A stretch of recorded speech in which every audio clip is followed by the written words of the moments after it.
All right, so here it is. Yes, the Starfield Steam beta is now live. You guys can opt in right now. I'm going to show you how to do that if you don't know how. Plus, yes, this new update comes with further performance enhancements, some gameplay changes, and those weird eyes that the NPCs give you, well, it looks like those have been fixed. I went ahead and tested out for myself to see if there's any truth to it, so we're going to dive into this update in depth. Plus, we're going to talk about more from the voice actors. Guess what? We were supposed to have voice protagonists. They put months and months of work into this. So what happened? And is that something you guys would like to see in the future for, say, like Elder Scrolls 6 or even perhaps the Starfield expansion? I don't think it's going to happen with Starfield. But anyway, let's get into this brand new Steam beta update for Starfield, starting out with the blog post. It goes on to say the Starfield Steam beta is now available for you to opt in. Now, the beta allows our Steam PC players to try out our next update for Starfield in a separate beta version of the game before the update goes live for all Xbox and PC players later this month. Now, if you would like to opt in, here are the steps. You can pause the screen so you can take a look. It's very easy. Just open your Steam library, right-click on Starfield and select Properties. In the new Properties pop-up window, select Betas, and then in the Beta drop-down, to opt in, select beta. Yeah, wait for the app to actually download a new build and launch. Yeah, so it's pretty self-explanatory for sure. But you also have to know that the Starfield Steam beta is a separate build of the game and will require a separate download. You will be able to continue with your latest save, but saves created in the beta build will not work in the live game until the update is live. So you've been warned with that one for sure. But yeah, we're going to talk about the improvements here, the performance enhancements, that sort of thing when it comes to, of course, DLSS support, because yeah, they have several options in the menu, as you can see right here: ultra performance, and then of course balance, quality, and yeah, ultra quality as well. Then you have that auto option. Here is no DLSS support whatsoever. And I'm going to head into the settings and go ahead and enable and turn on ultra performance. As you can see, we got a huge boost in frames per second right there. Yeah, it's definitely working for sure. And I've been hearing positive things from the community as well. The big question is, what about older cards like 20 series, 30 series, that sort of thing? Well, it seems to be working across the board. Now, I'm also in this gameplay testing out the characters' eyes, you know, the NPCs, how they look at you, how they interact with you, because this was a big deal at launch. You guys know of all the meme videos. But yeah, it seems like we have an improvement here for sure. It's not as awkward at all now, thankfully. You don't have those weird side eyes from NPCs. So good on Bethesda for actually fixing that one. It seems like NPCs are finally acting a bit more normal after this update for sure. But yeah, there were some other critical updates here as well. I think a lot of you guys will appreciate this one right here. Check it out. It says, let them eat. By popular request, we have added the ability to ingest food and drink items. Upon finding them in the environment, you can enjoy those chunks immediately or save them for later. The choice is yours. This was definitely a highly requested feature. One of the more annoying parts of the game when it first launched, when you just couldn't eat the food right there from the table or what have you. So that's really good that they have include that in there. These minor updates, when included as a package overall, can be actually significant to the quality of life of the game. Now, we also got to talk about further updates as well. Check it out right here. It says some fixes and improvements to performance and stability address a number of memory-related issues and leaks. Now, for PC only, they added some GPU performance optimizations as well, and then also improved render threading model and various stability and performance improvements overall. And again, you know, with this DLSS update, with this, package, it seems to be running very good, at least for me. And again, we're going to get into the community's reactions and how they're feeling about how DLSS is running for them and how this update is actually running. And so far, it seems to be really positive. Now, furthermore, it goes on to say this: for gameplay, they added the ability to eat the food, okay, adjusted stealth to be a bit more forgiving, so that has been updated as well. So if you're wanting to enjoy stealth this go around, give it a go. It seems like it's more viable, perhaps. There's always been some issues with stealth. There's a lot of mods, but that's just not my style of play currently. I like to run and gun, get in there, do some guerrilla warfare style tactics. Now, also, we have this right here. They fixed an issue where Andrea's head would stay permanently cloaked.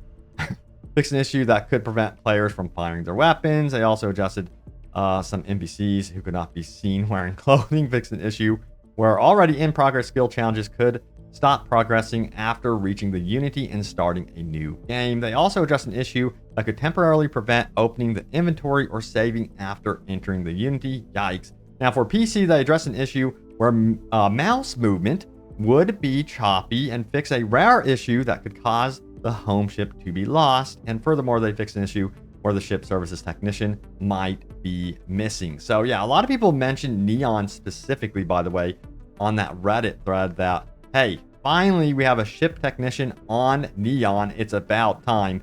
Now, furthermore, we have graphics here addressing an issue where ambient occlusion appeared in ultra wide resolutions, optimized initial shader compilation. So a bunch of stuff here. I'm not going to read over every single bit, but they add the ability to adjust HDR brightness, provided that the system supports Xbox and Windows 11 only. I've heard that Xbox users really did want this type of feature to be in the game when it comes to HDR as well. Now, furthermore, we have Quest.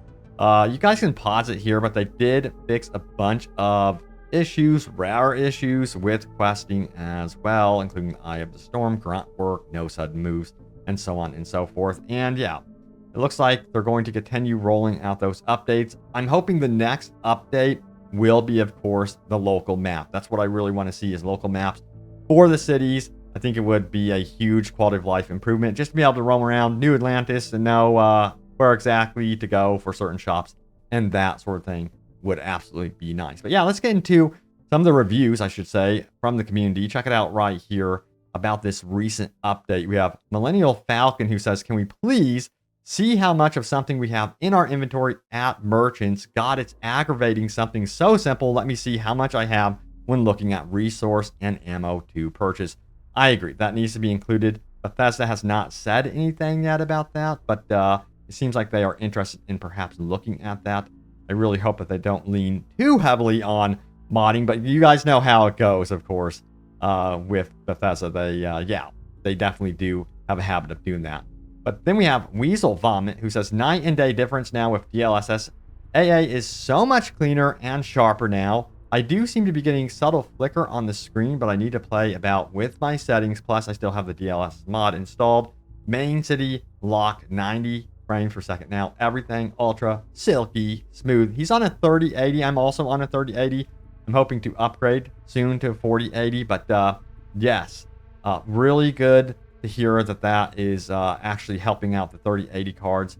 But what about even older cards? We got to talk about that one, because check it out right here. It says, I noticed this said the performance improvements were more noticeable on higher end hardware. Anyone on mid-range 2030 series cards or 10th gen Intels trying out this patch right now.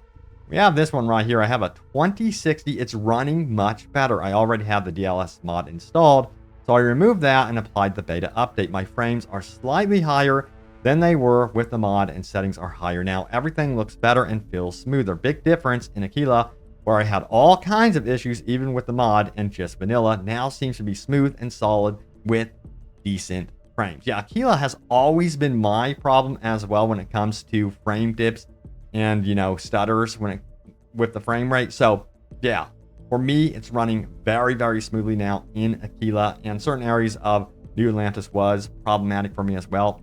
Not anymore. So that's great to hear. And it's good to know that, yeah, this is definitely working on older cards as well. Now we got to talk about what the voice actors have been saying. Yeah, they were supposed to actually voice the protagonist, male and female counterparts for Starfield. So check it out right here. It says Elias Tofexis, Sam Coe, and Sissy Jones, Andrea, were supposed to originally voice the player character. I kid you not. So it says this from Elias Tofexis. It says, yeah, it's true.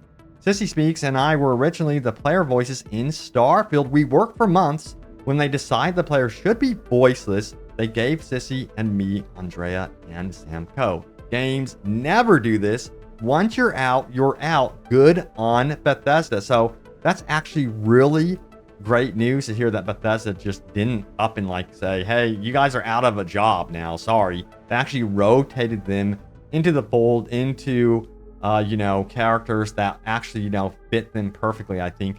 I always have Sam Coe with me now because it just reminds me so much of Deus Ex, having Adam Jensen alongside you.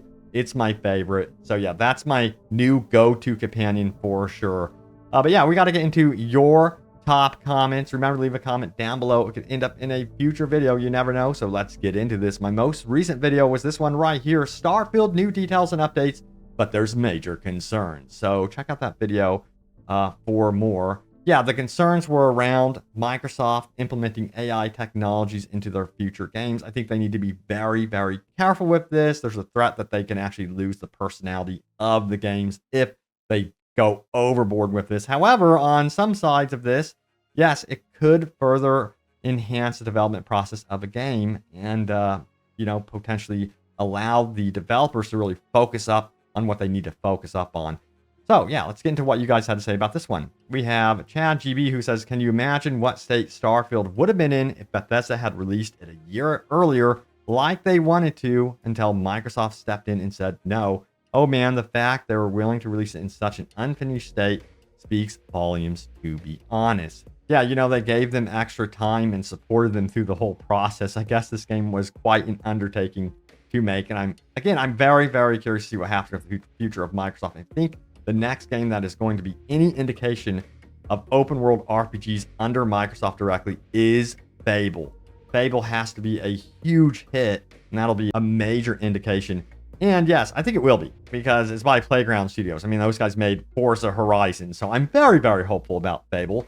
All right, so Barrett goes on to say this right here. He says, I want a Return Home DLC where the player works as part of a faction or industry giant to terraform and take back Earth. Dude, that idea would be freaking awesome. I would love to see that. We all know the state of Earth in Starfield, so it would be nice to be able to revisit in that manner. What a huge DLC that would be, man. I absolutely love that idea. All right, so there it is. The latest happenings around Starfield. I wish I could, again, read all of your comments. Thank you all so much for the love and support on the video. Stay tuned here for more news and updates. I have you guys covered, and I will see you all next time. Take care.